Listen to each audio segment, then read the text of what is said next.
Hi everyone, this is Papa Zero here once again on Windows 95, and today we're continuing our journey. I done did some more leveling, and I just reached Act 2 final boss.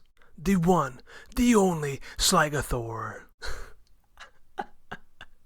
Just kidding. Val Oversoul, that rhymed. I wanted to show you an example of a gem where the offense sheet doesn't appear to change. This example features the Rage support gem that works with melee attacks. Some support gems require a bit of time or finesse to work, so you gotta be patient and, more importantly, read the description. Also, here are some new gear pieces. Nice. And of course, I'm struggling with mana still. So why not get some mana reservation effication on the tree to help with that, as well as 2 mana flasks. And while I'm at it, be greedy and get 2 heralds that are similar to auras.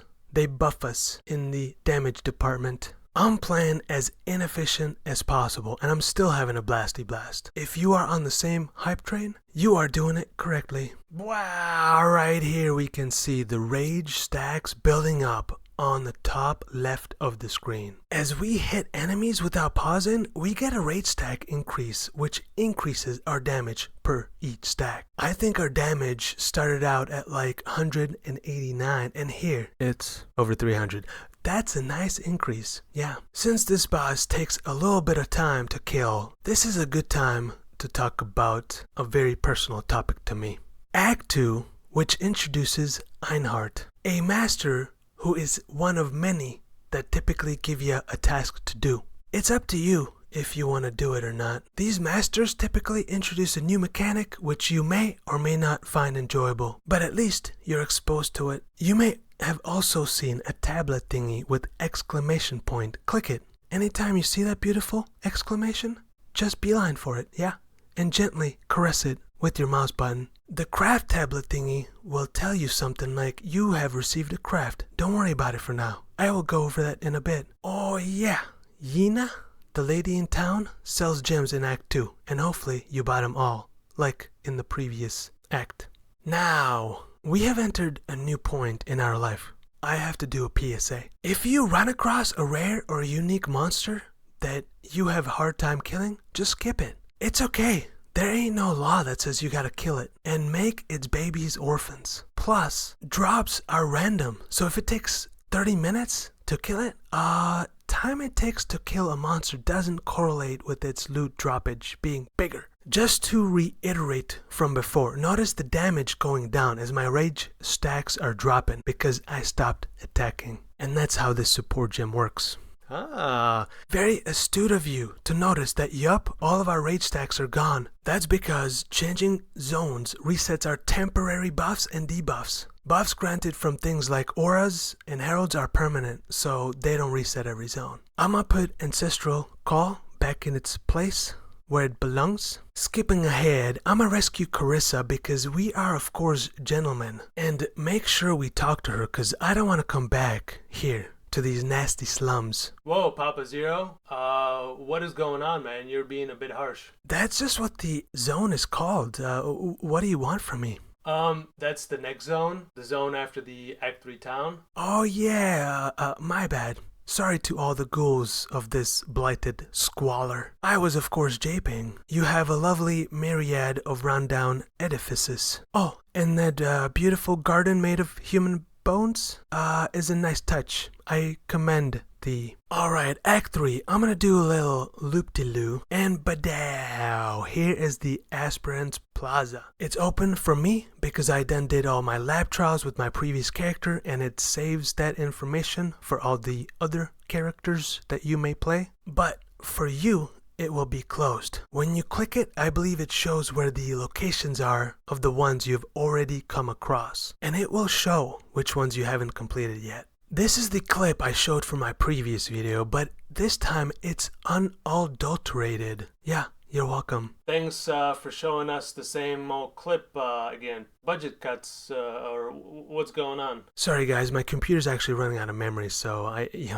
there's only so much data I can record. But anyway, here I actually went back to the lower prison to show ya what the trial looks like, and how through determination, perfect navigation, intuition, and other important factors, such as forestry.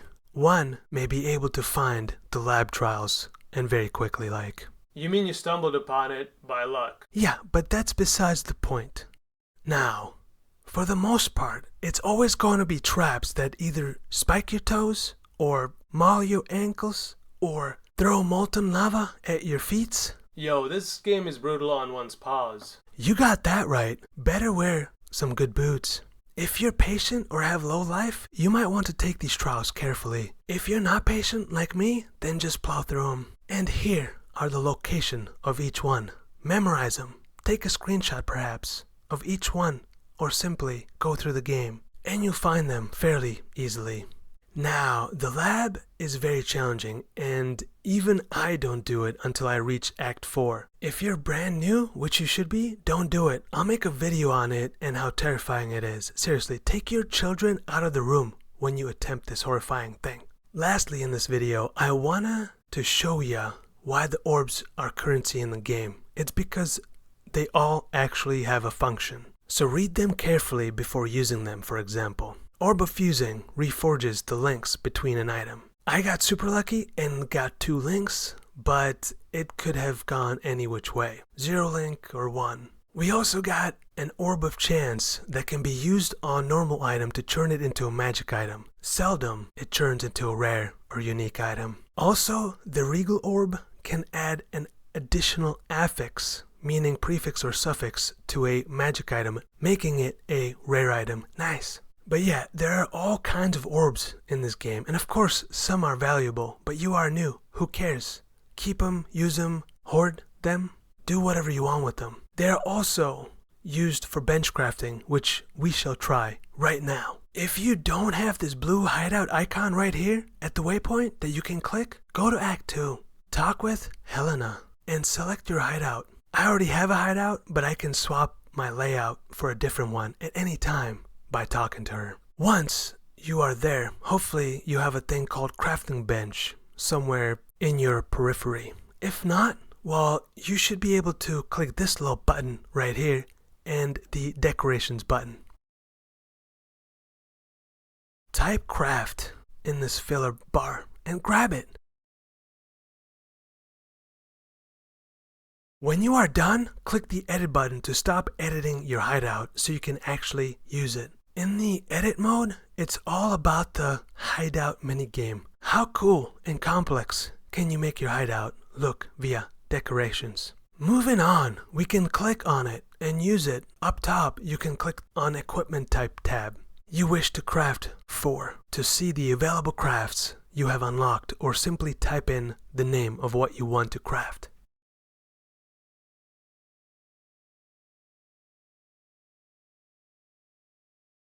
Once you click on the craft, it will show other tiers of that craft, if available, on the left-hand side. In my case, I have the tier 1 and tier 3 of the strength craft. Somehow I missed tier 2, yeah.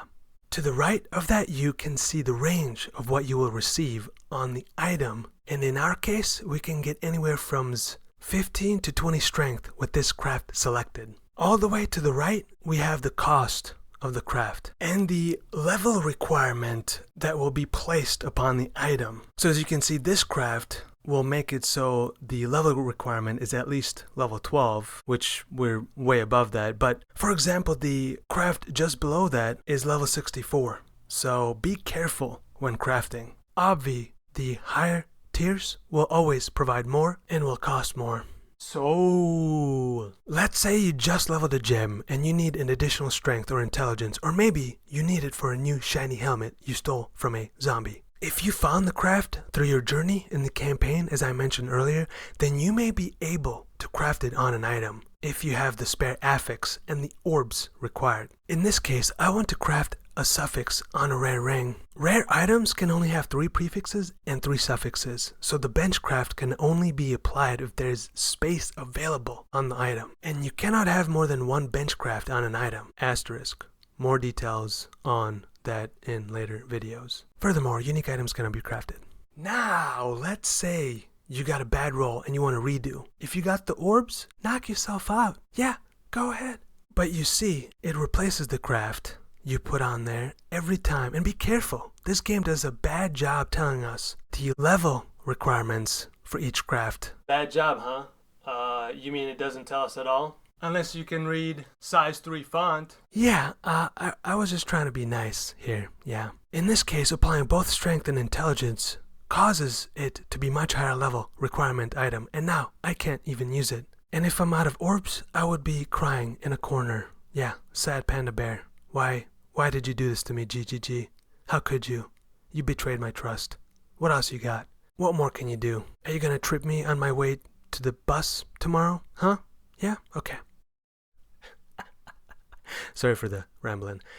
I forgot to mention, the nice thing is you do not have to carry the orbs on your person in your inventory. The reason why all these crafts are not red and under-intensified for me is because I have the required orbs to craft with in my stash. So know that you do not have to carry orbs with you. I just wanted to get you a feel for them, what they look like. That's why I carried them on me.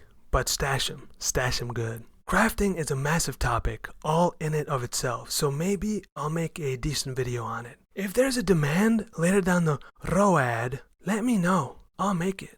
Thanks for watching, and I'll see you next time with another beautiful video. If you don't have this blue...